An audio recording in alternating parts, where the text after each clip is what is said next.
I'm back.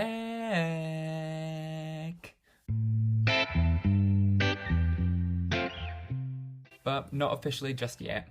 Series 2 is in the bag, the guests have been chosen, the interviews have been recorded, and I have a teeny tiny job of editing them all.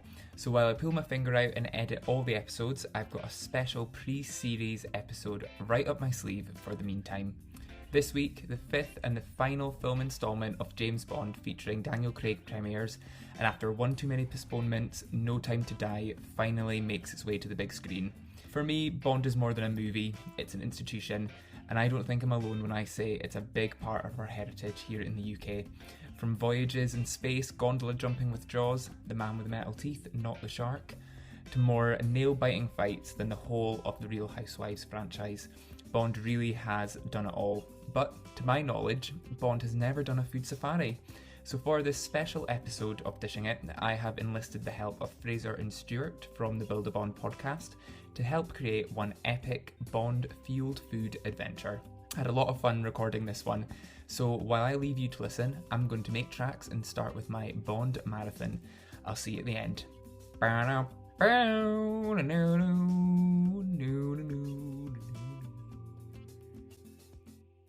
From one podcast to another, the hosts of the Build a Bond podcast are putting up their feet as I take the reins and take them through their Bond wish list in this special episode of Dishin It. Fraser and Stuart, welcome to the podcast. How you doing? Thank you, Colin. Yeah, very, very excited to be here. Very good. I'm very good, thank you. Yeah, it's nice for the shoe to be on the other foot. For us, Yes. we're used to being kind of in your position and hosting and grilling our guests every week. But yeah, it's nice to be grilled for once. How fitting for a food podcast too. Very nice tie-in. And Fraser has a martini in hand, which is very fitting for this episode. I do. There it is. Look at that. 2 olives as well. 2 olives, 2 parts gin, 1 part vodka, and who knows what else. We'll see where it goes. And Stuart, you have your bottle of martini in the background, which is really nice as well. We do traditionally when we're recording Build a Bond, Fraser and I will have a little glass of martini just to kind of loosen us up a little bit, but for very boring reasons tonight, I have to Just pick up water. my car after. Unfortunately, I'm just sticking to tea at the moment. But How do you take your martinis? Do you have different recipes? We normally do different recipes, don't we? I go for the Vesper Martini, which was made famous, I think, by Casino Royale, which is the one that I've got just now is gin, vodka, and a bit of vermouth. I don't normally go for the olives. I normally got a bit of a twist of lemon, but thought I'd change it up tonight just for you, Colin. I'm honoured. I'm truly honoured. Stuart, how do you take yours? yeah, I don't really like gin, so I often, or when we're doing the podcasts and stuff, I tend to have just like a vodka martini, but I like it a little bit dirty as well, so like a little bit of olive juice in it as well. Although I realized actually I haven't told Fraser this, but I found like a cocktail, like a recipe on it, like online somewhere for like the first time we were doing the podcast, and just like used the measurements there, made it up, and have been using that ever since. And I only went back recently to double check the recipe and realized it's like a serves 2 recipe that I've been drinking the whole thing every episode, which maybe our listeners noticed by the end of the episode. I'm basically 2 martinis deep. Yeah, we do slur by the outro, don't we? Yeah. I can never remember the outro, so I'm just glad we get through it every week. Belter. So to say you guys are super fans, we'll be putting it lightly, the many postponements of the new Bond, No Time to Die, must be a killer for you guys. How you coped with the postponements? Yeah, it has been tough. Yeah, I mean, personally, I wouldn't call myself a super fan, to be honest with you. Like, we've had guests on that are a lot bigger fans than what I am. Anyway, I'd say I've got a fair knowledge of it, but yes, I've been waiting in anticipation on the edge of my seat for No Time to Die to come out, and I can't wait to see it, and I really, really hope that all this anticipation's going to be worth the build up. Nothing like building suspense, eh? Exactly. Yeah. Well, when we first sort of started the podcast, we kind of end of last year, we did it with the thought in mind being, oh, by the time we've kind of recorded and released our first series, that'll kind of be perfect timing for No Time to Die coming out. That'll be great. Then that got delayed. Then we did the series 2 and thought this will be great. By the time the end of series 2 comes out, that'll be perfect timing for No Time to Die. And now we're about to start Series 3. Really just crossing our fingers that by the time Series 3 comes out, it will finally be released. So we're, I think this time is for real. It's going ahead. Hopefully. We've got our tickets This booked time already. will be the one. Oh, keen beans. Love it. Yeah, we've got Front row our seats. We've got our tickets booked, yeah. And well, this is the thing. We've got a bit of an announcement to make. If there's any Build-A-Bond listeners listening to Dishin It at the moment, bit of an announcement here. We're going to be recording a very special episode of Build-A-Bond from the VIP lounge at Cineworld in Glasgow. Oof, da. After watching No Time to Die. Oh, fit rare. Straight off the back of the film, our instant reactions as soon as we walk out, and it's going to be hopefully lots of happy chatter about how amazing it was. Hopefully, it won't be a sort of depressing hour of us just complaining about how much we hated it, but it should be fun either way. Yes. So instead of drinking your martinis through that one, you will be avidly scribbling notes. But right, talk about this bit, then this bit, and then this bit. Yeah, I'm very, very excited. Really, really looking forward to it. I'll definitely tune into that part. And we have a special secret guest joining us as well, which can we know who that is, or is this going to be revealed in the episode? I mean, yeah, I guess we could reveal who it is. He's a film director who's made films for BBC Scotland, such as Black and Scottish, and also Bash the Entertainer, Behind the Laughs. His name is Stuart Chisimmery, and he's also very excited to take part. Sounds like a great lineup and a great guest to have on for that very special episode. So on your podcast, you invite special guests to create their own Dream Bond cast, selecting their villain, Bond girl, and of course Bond. So to mark the release of No Time to Die, I thought I'd flip its format on its head and hear your Dream Bond recipe with a good old foodie twist. So I hope to have had a major Bond marathon before I had this call with you guys, because I do like Bond films, but it's been many years since I've actually watched like the older ones. So I'm hoping to chat with you guys that your knowledge will hold up this episode, which I'm sure it will, and rejig my memory on some of the things I've forgotten. I've got one very foggy memory of watching a Bond film when I was younger. I don't know if I'm crossing over with a Scooby-Doo episode, but is there a Bond film, like older Bond, when a clown walks up to the windows of a mansion? Yes, there is. Yeah, okay, I thought I was going nuts. What one is that one? I believe that's Octopussy. Octopussy. Yeah. Right at the start, write is it it down. not? Yeah, I remember it, and I just remember I keep on having images of it, but then it crosses over into a Scooby-Doo episode when an old woman's pearls get stolen and the lights go off type thing, and I was like, I don't actually know which way around it is anymore, but that's it, Octopussy. I'll add that back to my list to watch. Pretty that sure one that again happened. soon. The old woman and the pearls happened in James Bond as well, I'm sure. I think there's probably a lot of crossover between the worlds of James Bond and Scooby-Doo. Yeah, I can imagine Scooby-Doo. I can imagine Scooby-Doo ripped off a lot of stuff. Warner Brothers, they're crafty buggers over there. Yeah. Let's take over to present day, and the trailer is out for Bond and the fan universe is going crazy. What do you think is next in line this time round for Bond?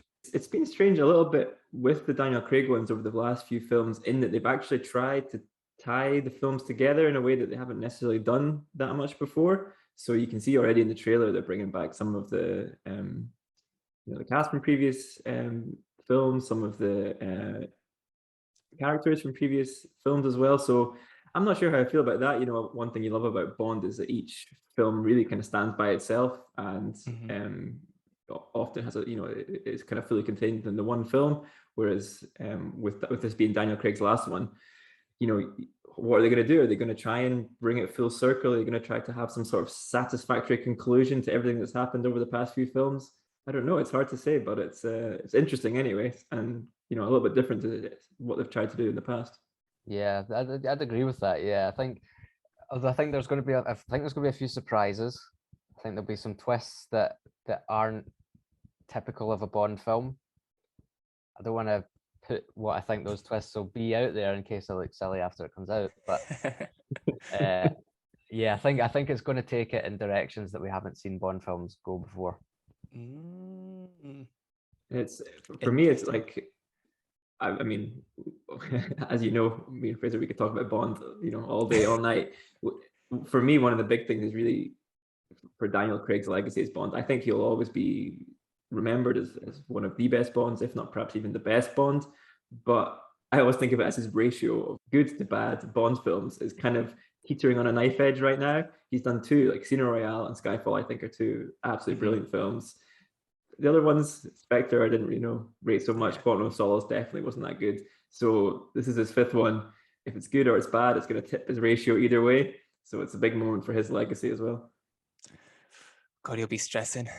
these delays will be making him stress as well. He's like, I just want it out the way. I just want to know if people like it or not. If you sit there going, hold the build-up on, guys, think about this. What are they going to say about me?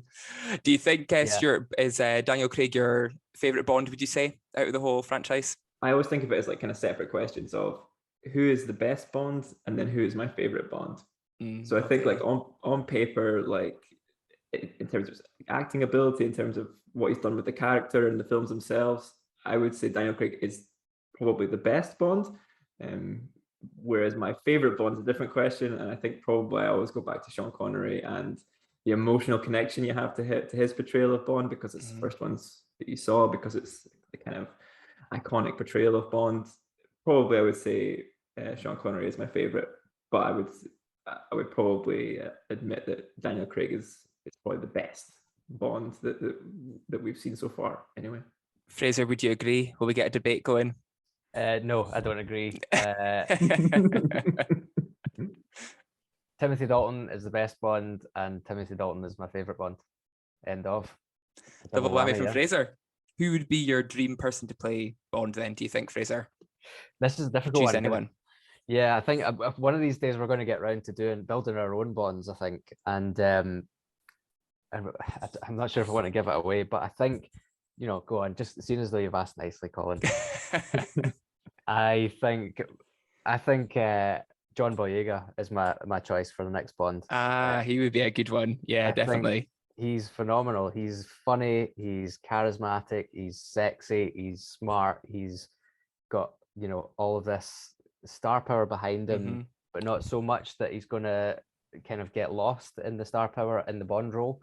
I think he'll bring something really new and really dynamic to it. I could see that. Stuart, who do you reckon?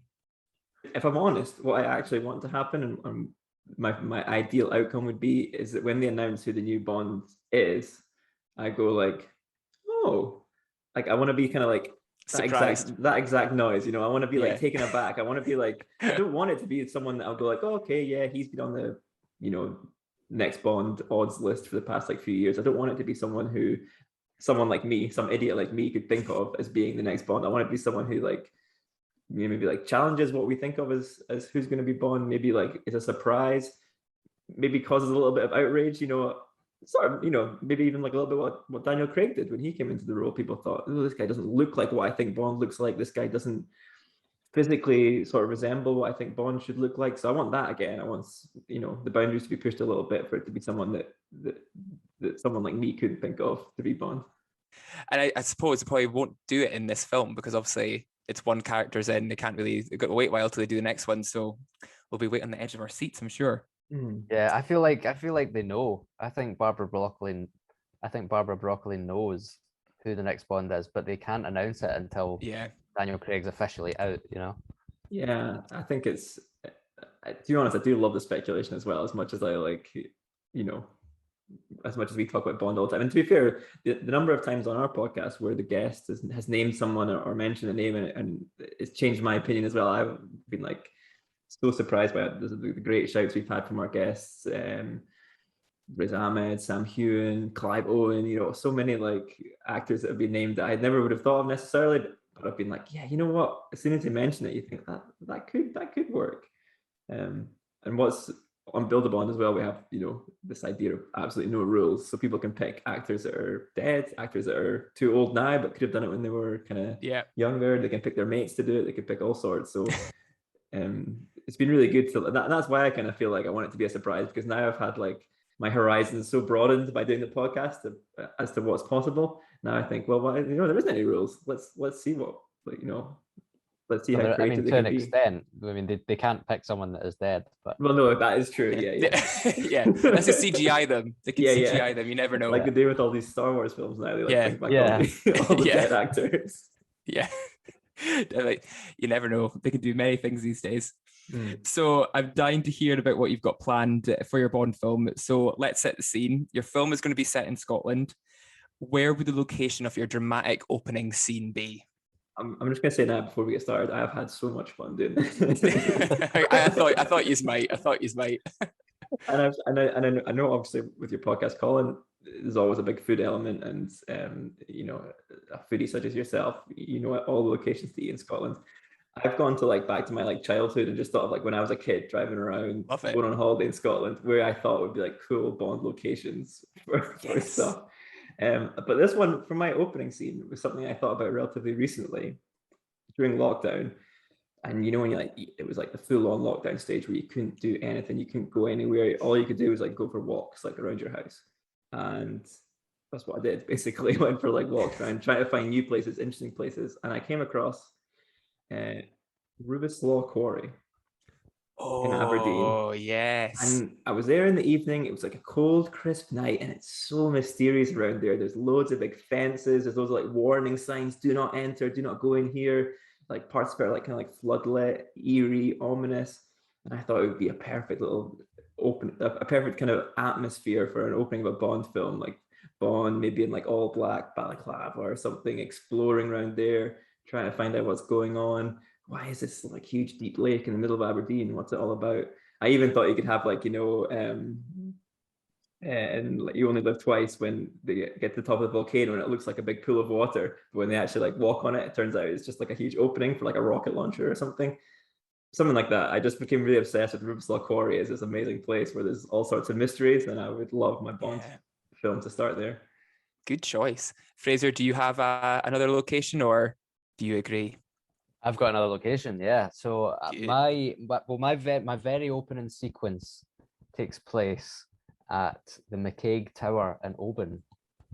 Okay, so there's a bit of a scale in the heights of the tower, and you know, maybe a bit of parkour, and eventually it all ends up down at the harbour in Oban, and Bond's finished fighting the baddies. They're in the sea. There's been a shootout in the boats or whatever, and M walks up and he says, "Come on, let's go for some lunch." And they go into Usk in Oban. Oh, Usk. Yeah, don't know if you know it. No, I don't know it. Seafood restaurant right on the seafront in Oban. Oh, nice. Really, really nice food. So they're going to have, you know, they're going to have a seafood platter there for their starter. They're going to have squid, prawns, mussels, and based on all of that, the title of my Bond film is going to be called Octopus Sea. Octopus Sea. Look at that. Like, are we getting into like the food side of things? And because that's surprising, actually. We did discuss a little bit what we were going to do, Fraser, but I also picked a starter that's very, very similar to yours. You so, chuck it in, Stuart. Logistically, my Bond film makes no sense because, as I said, my opening scene is in Rubislaw Quarry, which is in Aberdeen, but my starter is going to take place at the Kailusku Hotel in Sutherland. It's this cool little hotel right on the side of the loch, and it's got Kailusku Bridge kind of goes past it, which is this kind of like really modern looking iconic bridge. And I'm also going to go there and have a seafood platter. Oh. Look at that. Look at you two both doing the same. I know, I can't believe it. The reason I had a really good memory of going there, and the reason I thought of it for Bond is, well, first of all, when Bond arrives there, he's going to arrive by midget submarine, because Kailusku is where they trained in midget submarines during the Second World War. Irrelevant, just a bit of boring history. But Bond, of course, is a submarine commander in the Navy, so arriving by submarine is perfect. He gets to the Kailusku Hotel. M is there, and she's got this seafood platter like laid out in front of her. And the reason it made me think of Bond is because when I went there, and basically on the menu it just says like seafood platter. It doesn't have a description of what's on there or anything. They just basically whatever they have fresh, they just stick it on a plate and like serve it out to you.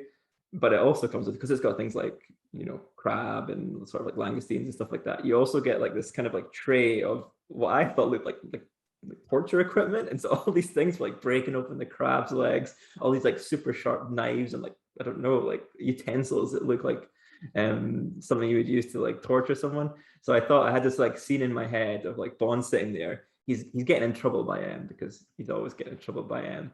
And while like and sort of dressing him down, she is also like basically like ripping apart a crab or like tearing apart a bit of lobster or something. Well, so she's doing all this. I'm picturing Judi Dench in my head. I don't really know why, but you know, I had a feeling you might have been. yeah, and she's like doing all this while she's like laid into Bond. So that was my idea for my starter. Because it's very, very nice there and the food is amazing, but also I thought like setting wise, it's really cool for a Bond film. I like that idea. I like that idea a lot. And I thought it'd be best before we hit on to the main, best to avoid Bond being a bit bloated if he's going to don his Dukers. If he's going to walk out of a loch at a beach or a riverside, whereabout do you think he's going to be doing that for his iconic swagger scene? Thinking about this, I just want him to be walking out of wherever's the coldest, because just to make all the men, extra mean. Yeah, make all the men in the audience feel better about themselves. Yes, I think it's wise. Wise.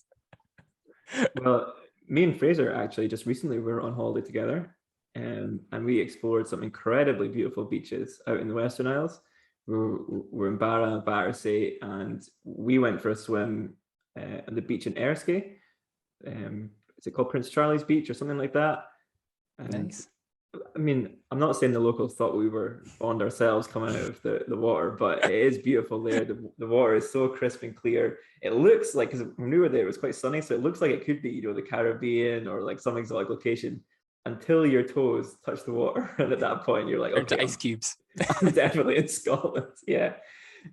So I would pick there, Prince Charlie's Beach on Erskine as my kind of, again, logistically makes no sense. Bond is all over the place here, but that's my favorite beach in Scotland. GoldenEye's locations didn't make sense, so why should this one? Yeah, exactly. So, I mean, for the announcement of Series 3, is there going to be a picture of you both coming out of the water in your Dukers to mark the new series coming out? No, we want people to listen. We don't want to put them off. Do you have a water scene in mind, Fraser? I think my big water scene is going to be in the opening scene. You know, open harbour. Yeah. You know, diving in between boats and shootouts and all that stuff. Yeah, I think that's my opening scene. But I wanted to give a wee honourable mention, actually, if I may. Yeah, on you go. I mean, the best starter I've ever had in my life was at Malmaison in Glasgow, and it was parsnip and pear soup. And honestly, I think about that soup maybe 2 or 3 times a day. Oh God, that must be a good soup. It was unbelievable. Jeez. And it was made by a chef called Martin Wishart, who's sadly no longer with us. But I've ever since, and that must have been about 6 years ago that I had that, and I've yearned for it ever since. I was going to say, is that the soup comparison? Every time you have a soup, you're comparing it to that one? Yeah, absolutely. Yeah. Oh, it's so nice that his memory as well lives on in the soup, and that's kind of like his legacy in life is, you know, whenever you are hungry or wherever you want a soup, you think of his soup. He had that big an impact on the world that he's changed your life forever with soup. Yeah.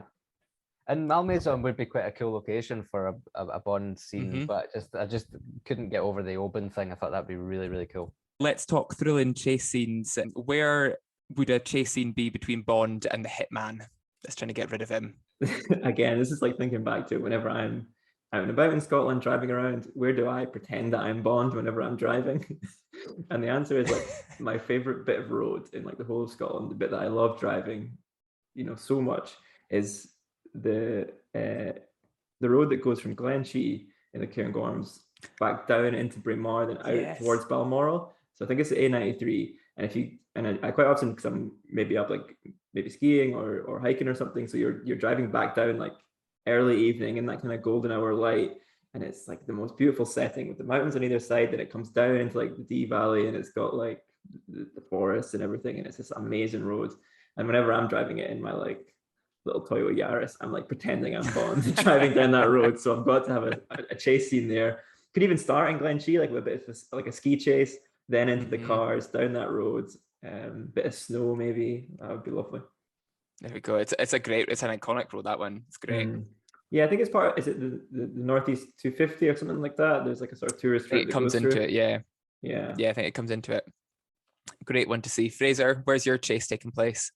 Well, actually, my car chase scene ties into my dessert, actually.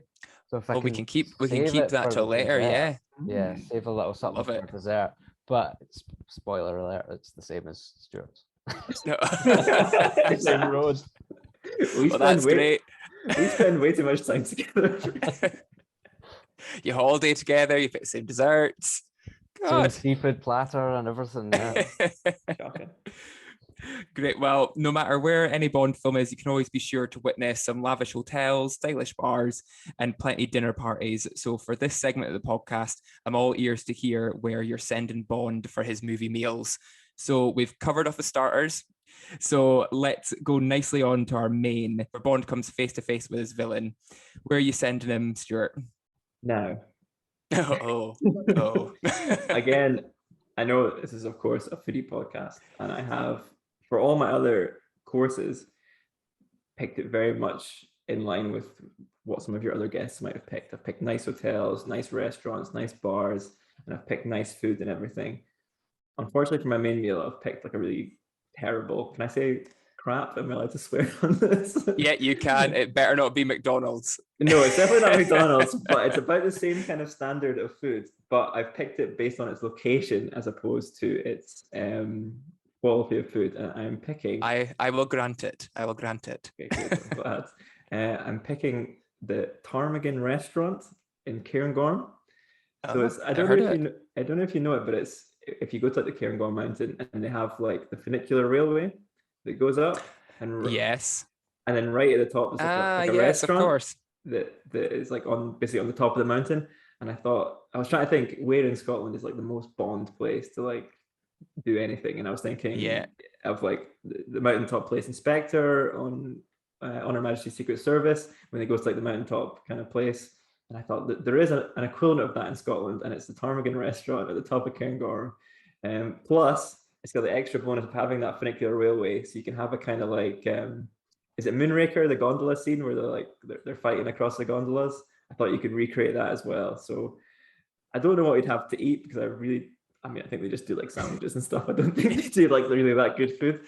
But I thought location-wise, there would be nowhere better for like a Bond meal is like right at the top, and it would be like blizzards outside and everything. Yeah, maybe the villain will cook something up there. Maybe. I do love, and Fraser, you're going to get bored of this because I talk about it all the time on the podcast, is I love any scene that involves Bond like eating dinner with like a villain.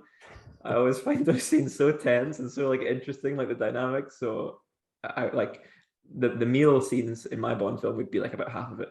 Like a few bits of action, and then the majority of it would just be Bond having dinner in all seated. yeah. Never know, the villain might make up some parsnip and pear soup. Oh my goodness. That could be served at the top. You never know. Oh. Never know. Fraser, where are you going for your main? Okay, I am going to Bombay Cottage in Hamilton. Mm. And this is, like you say, where Bond comes face to face with his villain. There's maybe a bit of a macho sort of spice thing going on, who's got the stronger stomach. Yes, yes. Scotch bonnet it. Yeah, exactly. Yeah. And I think in all of Scotland, that's where I've had the best Indian meal. It's right next to a little auction house called Smiley's Auctioneers. And I've filmed in there a couple of times. But this Indian restaurant is really cool. It's decorated fantastically inside, and the waiting staff are brilliant. I mean, I don't really want them to be as friendly as they are in real life in the film, because I want it to be a bit more intense. But they can act. I'm sure they'd go for it. They'd be up for it. Yeah. And I just feel like India in general is a bit of an underexplored country for Bond films. He does go there in Octopussy, I think, but I just think, let's have a bit more Indian culture in there, a bit more spice. Yeah. Like it. I mean, Hamilton's not exactly the most exotic place, but be quite the contrast. Yeah. And actually on that, who would be your villain, do you think, Fraser? Oh, good question. Or who's been your favorite villain so far? Favorite villain so far is probably a better question, actually. Yeah. I think, Javier Bardem in Skyfall was awesome. Really, really good. Real good. But I also loved Yaphet Kotto in Live and Let Die. But he was great. He had the whole face mask thing and the double identity. I thought that was just really well done. And he actually passed away last year. God, I'm bringing this back to a lot of death, haven't I? But Yaphet Kotto passed away last year, unfortunately. And yeah, I just thought he was a marvelous villain. Great. Stuart, who's your standout villain that you've had, that you've watched? It's like you've directed all the films. Thinking of like what I love about a villain, and what made me like really love Bond was Dr. No. I thought he was such a good villain. Because he has a great dinner scene with Bond, which, as you know, is really important to me. So I think he's really cool. And then I think as well, I mean, he always gets listed as one of the best Bond villains, and I think it's totally fair, is the man with the golden gun as well, Scaramanga, and Christopher Lee. Is like one of the best like Bond villain relationships, I think, between the two of them. The way he like kind of really idolizes Bond and really just wants his kind of like approval. I think the dynamic of them is really good. And to top it all off, there's a great scene of them dining together as well. See, it all comes back to food. Food brings us all together. Just to add in as well, my Indian food themed Bond title would be Dal Another Day. Dal Another Day. I can't believe you thought of Untitled puns, Fraser. Of course I did. I didn't know our podcast. When you did the first one, I was like, oh, I forgot they do all the titles and stuff. I should have added this in as well, but you've done it for me, so it's great. Yep. Keep throwing them in whenever they come in. So every Bond girl or guy needs to be romanced at some point in the movie. Where is Bond going for his romantic dessert? Or it doesn't have to be romantic, it could be chaos. Who knows? I maybe put too much thought into this, but I was thinking really hard about what sort of dessert Bond would like, because I personally have quite a sweet tooth and I like really kind of like sweet desserts. But I was thinking, I don't think Bond probably would. Maybe he's too much like kind of like a hard guy to be interested in like a really. He'd definitely be a cheese boarder. He'd be a cheese boarder, I think. Well, exactly, that's what I thought. Bond, if he was having dessert, would definitely have a cheese board. So then it made me think, well, where did I have the best ever cheese board that I've had? So I will take Bond to the Isle of Mull Cheese Company, which is a dairy farm, I guess, a cheesery. I don't know what you call a place where they make their own cheese, but on the Isle of Mull. And it's a really cool, like, it's a farm, and you go there and they have like a little kind of restaurant attached. And basically, yeah, you go there and you can order the cheese board. And similar to like my starter in Kailasku as well, they just have the cheese board and they just have whatever cheeses they've made kind of, that week or that month or whatever. And then they just serve it up and you get all sorts of lovely fresh cheeses and different stuff. And as well, the setting, it's like in this kind of, I guess it must have been like a greenhouse or something. I don't really know, because it feels like it's all like glass and it's got loads of trees like growing inside and everything. So I thought it's a pretty cool setting. Nice cheese board. Bond's definitely a cheese board kind of guy. And when I was there as well, I did think this does remind me a little bit of Die Another Day when he's in like the big greenhouse and like doing all the fighting and stuff. So I wouldn't have him fighting. I'd have him romancing over the cheese board. But cool setting, nice food, and yeah, good place. Let me get this right, Stuart. For your 3 courses, you've gone seafood platter, sandwich platter, cheese platter. Bond likes options. Right, the platter theme. Yeah. Plenty pick away at things. Fraser, where are you heading for your dessert? Well, for my dessert, I have gone for the Clock House in Tom and Towel in the Highlands. Or is it in Murray? I can't remember. Anyway, it's one of the best meals I've ever had in there. And the dessert just absolutely topped it off. It was rhubarb crumble. It was hot custard, proper stodgy, great stuff. Be an absolute nightmare for Bond if he's going into a fight or a romance. Go for a nap before. Yeah, but there is a massive bottle of whiskey there that's like 6 foot tall. So I'm thinking like if there's a fight sequence or something, they could throw someone into the bottle of whiskey. And then that's when they take off in the car chase around the Highlands of Here we go. Amazing. And that one all comes round full circle. And that one, just because of the name of the restaurant, the Clock House, is called Lots of Time to Die. You're a wordsmith. It's just amazing. So the mission is complete and chaos is avoided. Where is Bond settling up for his well-deserved martini to take the edge off? Fraser, do you want to kick off with your one first? I'll go this one. So I'm taking Bond for a drink in Mar Hall Hotel, which Lovely. is situated in the lovely, quaint little town of Erskine, and right next to the Erskine Bridge. And this is where it all ends. He can put his feet up, he can sip his martini, or I know they do a good pina colada there as well. So it's fancy, it's posh, there's golf, just like in Goldfinger. Maybe there's an opportunity maybe for a henchman to like reappear, like for one last shot at him dressed as a waiter, something like that. Yeah, that's where I'm going for my drink. And that one is going to be called, so it's Mar Hall. Maybe you can guess the title, no? On Her Majesty's Secret Service. Oh, I would not got that one. But I like it. I like it. That one wasn't the strongest of us. Yeah, okay. That Bond title's not even in my universe, in my head of all the Bond films. But I know it when you said it, but it doesn't come to mind. But I liked it. Stuart, where are you going for your drink? So thinking I didn't want to take Bond for a martini. I thought he's in Scotland. I think maybe Bond should have a whiskey probably. Mm-hmm. And I thought where could be a nice place to have a whiskey. And I thought of a place, and I haven't had a whiskey there, but I have been in there briefly, which I think has come up on your podcast before, Colin. But it's the Fife Arms in Braymar. Yes, good location. Like, everybody loves it. It's amazing. I thought it was cool because it's kind of like in terms of its decor, it's kind of traditional, but it does have a kind of like sort of surreal vibe to it with all the artwork and stuff. So it does feel like a little bit Bondy in the sense that it's a bit weird and it's a bit kind of discombobulating when you're in there because it's got a lovely like traditional tartan and wood paneling, but then also just like a huge glittery like stag's head and stuff. So I thought it was a cool kind of place for Bond to relax with his girl that he seduced over to the cheese board, and enjoy a nice whiskey. I couldn't decide what sort of whiskey Bond would have. He doesn't. I think in the books maybe he drinks a lot of whiskey. In the films, I can't really think of him drinking that much whiskey, but I thought something like maybe like a Lafroig, because it's kind of a bit weird and a bit kind of like an acquired taste, a little bit like Bond himself. I don't think he would drink anything that's kind of smooth. I think he would drink something that was like pretty difficult and pretty challenging. So I kind of felt like a Lafroig would be a good match for Bond.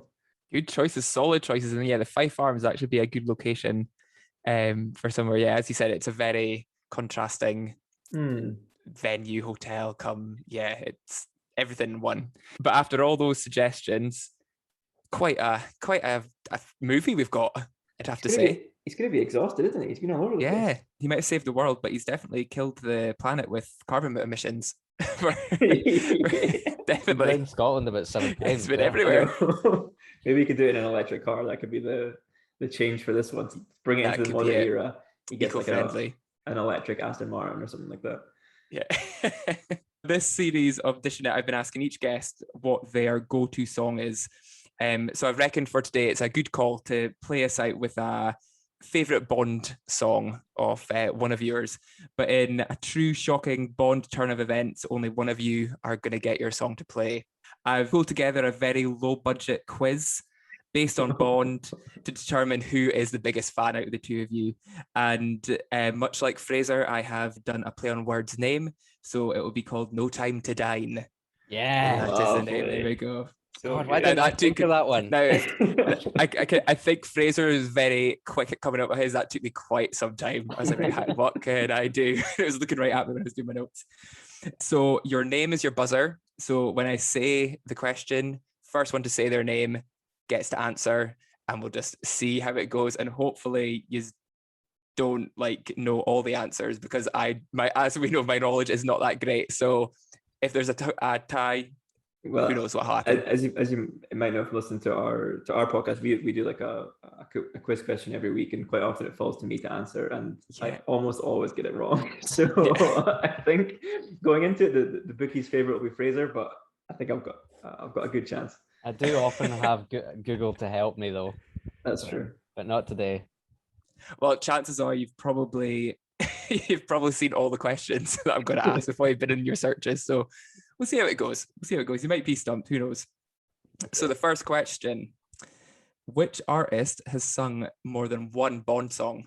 Stuart, on you go. Shirley Bassey. Well done. It is Shirley Bassey. Yeah. Okay, question 2.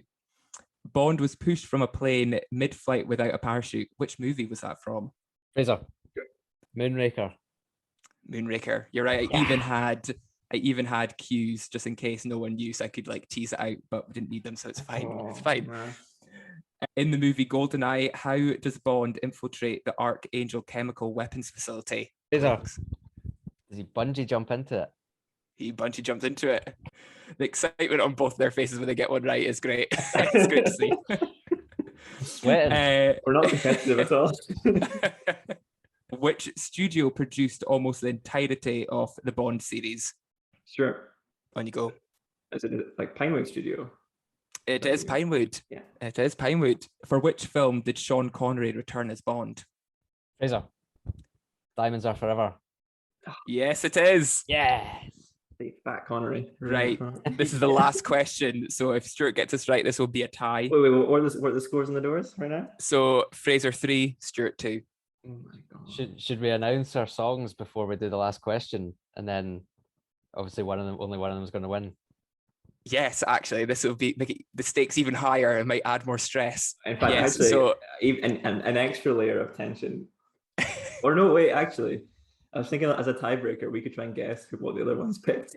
Yeah, it'll be a pretty disappointing thing if we both pick the same one. Yeah.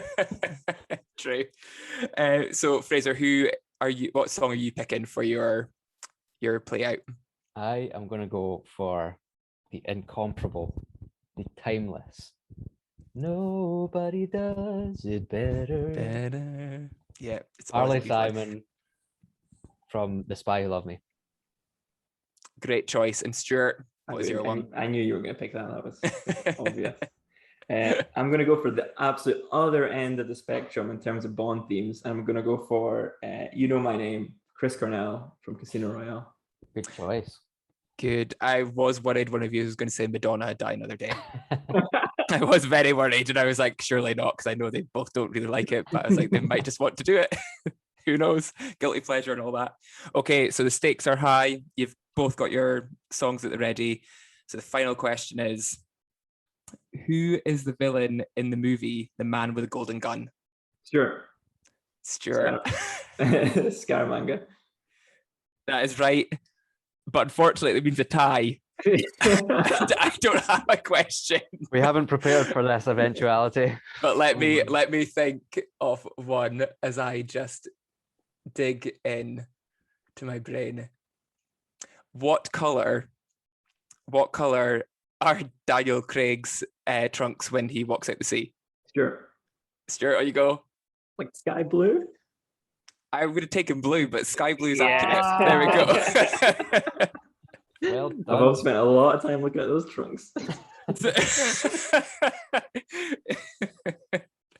Well, Stuart, you have won that quiz, and your song will play us out. Do you want to say it again for the listeners? So my victorious song, which is one of the best Bond songs, it's Chris Cornell performing You Know My Name from the hit film Casino Royale. Great choice. Great choice indeed. Well, that takes us to the end of our very special Bond episode. And I think there's a making of a new blockbuster in there, I'd say. So thank you for joining me, guys. And I can't wait to hear Series 3 when it's all up and running, and also your full review of Die Another Day. Not Die Another Day. Not Die Another Day. There we go. Testing you. That's another point for Stuart. It would be good to do a full review of Die Another Day, actually. Yeah. Review of Die Another Maybe Day. that's shit. Yeah. Maybe that's your like next element, like Series 4, 5. You actually do like a goggle box off every Bond. Could do. Good, actually, yeah. Could do. Could be a very long series, but it could be something. You never know. But no, thanks so much for joining me, and we'll catch up soon. Thanks, Colin. See you later. It's been so much fun. See ya.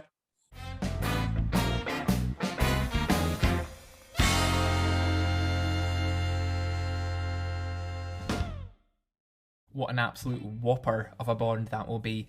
I knew the boys wouldn't let me down for a full packed agenda for Bond, whether it be iconic escapes across Scotland or dining in a restaurant. They had it all, and they had it all very well planned, I would say. So for any budding location scouts out there, I think you've got your next Bond film there. So thank you to Stuart and Fraser for joining me. So that is the recommendations, and that's us at the end of this very special and very different episode of Dishing It. I'll leave things there, and I'll play out this episode with Stuart's winning song request, You Know My Name by Chris Cornell, which featured in Casino Royale. If you're listening on Spotify, you'll hear it, but if you're listening anywhere else, you may be left hanging. Apologies, blame the streaming service, not me. Anyway, thank you for listening. Like, follow, subscribe, ring the bell, you know how it all works. And stay tuned for the rest of Series 2, which will be landing in the next couple of weeks. Stay safe, eat well, and speak soon.